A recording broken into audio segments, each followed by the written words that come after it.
ಮಂಗಳೂರಿನ ಅಶೋಕನಗರದ ಹೊಯ್ಗೆಬೈಲ್ ಸಮೀಪದಲ್ಲಿರುವ Karnataka Ayurveda medical college ಮತ್ತು ಆಸ್ಪತ್ರೆ ಹಾಗೂ ಇಮಾಮಿ ಲಿಮಿಟೆಡ್ ಇವರ ಸಹಯೋಗದೊಂದಿಗೆ ಉಚಿತ ಮೂಳೆ ಸಾಂದ್ರತೆ ತಪಾಸಣಾ ಶಿಬಿರವನ್ನು ಹಮ್ಮಿಕೊಳ್ಳಲಾಗಿತ್ತು. ಇನ್ನು ಶಿಬಿರದಲ್ಲಿ ಹಲವಾರು ಮಂದಿ ಪಾಲ್ಗೊಂಡಿದ್ದರು. ಮಂಗಳೂರಿನ ಅಶೋಕನಗರದ ಹೊಯ್ಗೆಬೈಲ್ ಸಮೀಪದಲ್ಲಿರುವ ಕರ್ನಾಟಕ ಆಯುರ್ವೇದ ಮೆಡಿಕಲ್ ಕಾಲೇಜು ಮತ್ತು ಆಸ್ಪತ್ರೆಯಲ್ಲಿ ಉಚಿತ ಮೂಳೆ ಸಾಂದ್ರತೆ ತಪಾಸಣಾ ಶಿಬಿರಕ್ಕೆ ಚಾಲನೆ ಸಿಕ್ಕಿತ್ತು. ಇನ್ನು ಶಿಬಿರವನ್ನು ಎಸ್ಸಿಎಸ್ ಸಮೂಹ ಸಂಸ್ಥೆಯ ಮುಖ್ಯಸ್ಥರಾದ ಡಾ ರಚಿನಿ ಸೊರಕಿಯವರು ಉದ್ಘಾಟಿಸಿದರು. ತದಬಳಿಕ ಮಾತನಾಡಿದ ಅವರು, ಸಾರ್ವಜನಿಕರಿಗೆ ಸದುಪಯೋಗ ಪಡಿಸುವ ನಿಟ್ಟಿನಲ್ಲಿ ಈ ಶಿಬಿರವನ್ನು ಹಮ್ಮಿಕೊಳ್ಳಲಾಗಿದೆ ಎಂದು ಹೇಳಿದರು. Everybody, especially in this local area, to utilize the facilities and attend the camp and make use of this one-day camp. I think till 5 o'clock, from 9:30 to 5 o'clock, they can utilize the facilities of the hospital, and I wish the camp best. Karnataka Ayurveda medical ಕಾಲೇಜಿನ ಪ್ರಾಂಶುಪಾಲರಾದ ಡಾ Raviraj S ಅವರು ಮಾತನಾಡಿ, ಮೂಳೆ ಸಾಂದ್ರತ ಪರೀಕ್ಷೆ ಹಾಗೂ ವೈದ್ಯಕೀಯ ಸಲಹೆ ಉಚಿತವಿರುತ್ತದೆ. ವಿವಿಧ ಗಂಟುಗಳ ನೋವು, ಬೆನ್ನು ನೋವು, ನರಗಳ ತೊಂದರೆಗಳು, ಮೆನೋಪಾಸ್ ಹಂತದಲ್ಲಿರುವ ಚಿಕಿತ್ಸೆಗೆ ಇದು ಸಹಕಾರಿಯಾಗಲಿದೆ ಎಂದವರು ಹೇಳಿದರು.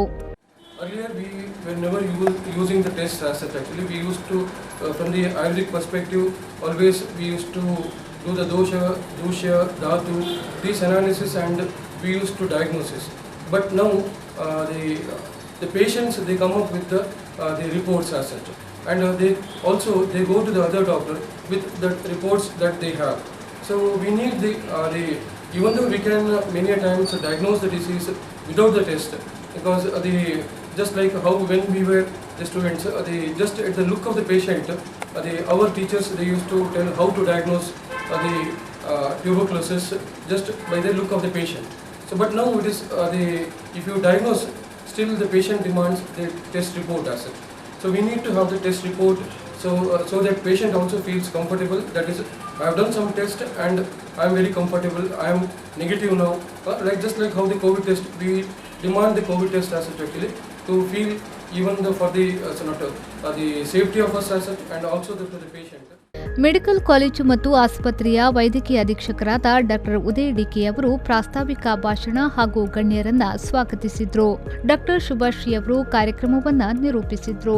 ಈ ಸಂದರ್ಭದಲ್ಲಿ ಎಸ್ಸಿಎಸ್ ಸಮೂಹ ಸಂಸ್ಥೆಯ ಆಡಳಿತಾಧಿಕಾರಿ ಖಾಲಿದ್ ಯುಕೆ, ಕರ್ನಾಟಕ ಆಯುರ್ವೇದ ಮೆಡಿಕಲ್ ಕಾಲೇಜಿನ ಉಪ ಪ್ರಾಂಶುಪಾಲರಾದ ಡಾ ಜಸಿಂತಾ ಡಿಸೋಸಾ, ಮೆಡಿಕಲ್ ಕಾಲೇಜು ಮತ್ತು ಆಸ್ಪತ್ರೆಯ ಉಪವೈದ್ಯಕೀಯ ಅಧೀಕ್ಷಕರಾದ ಡಾ ಆಶಾ, ಡಾ ಶ್ರುತಿ ಭಟ್, ಜಾಂದಾ ಕಂಪನಿಯ ಸುನಿಲ್ ಭಟ್ ಸೇರಿದಂತೆ ಮತ್ತಿತರರು ಉಪಸ್ಥಿತರಿದ್ದರು.